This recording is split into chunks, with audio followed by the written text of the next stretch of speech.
Hi everyone, and welcome to this edition of Focus on Fundraising from DMIQ TV.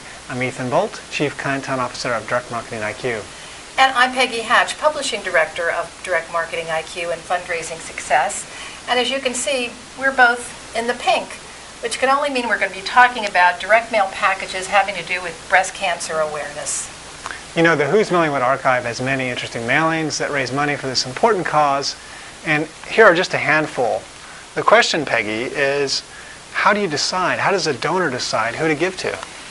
Well, I tell you, what jumped out at me right away is kind of the oversized packages, always stick out, but the color as well. That pink just really pops.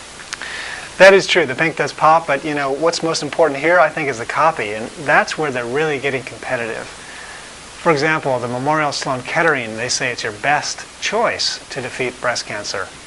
And then we have the fear factor from the Susan G. Komen, the black envelope with dire statistics of 1 in 8 women being diagnosed with breast cancer.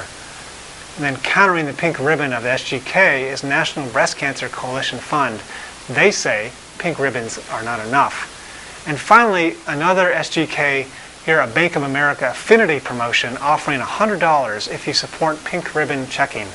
Appealing to good old greed as well as salvation.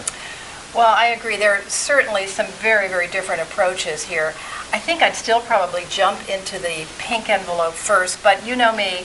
Let's get into the meat of the packages and tell me about those letters. The letters are really good, but I think hands down the Susan G. Komen 1 in 8 letter is the big winner.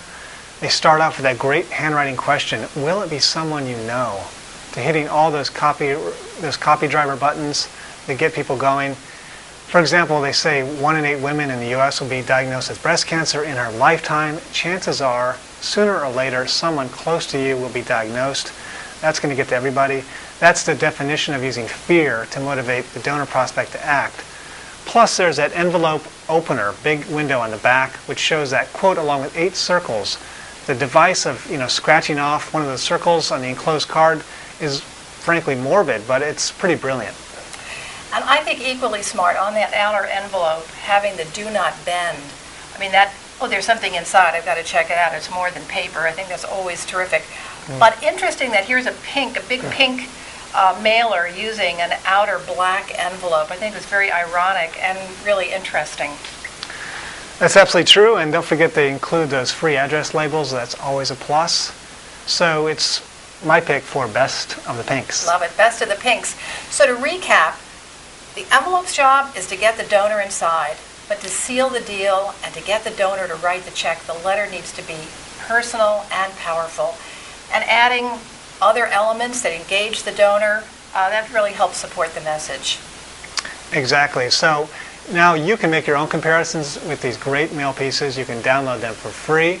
And if you have a question you want us to address in a future episode, please email me at ebolt@napco.com.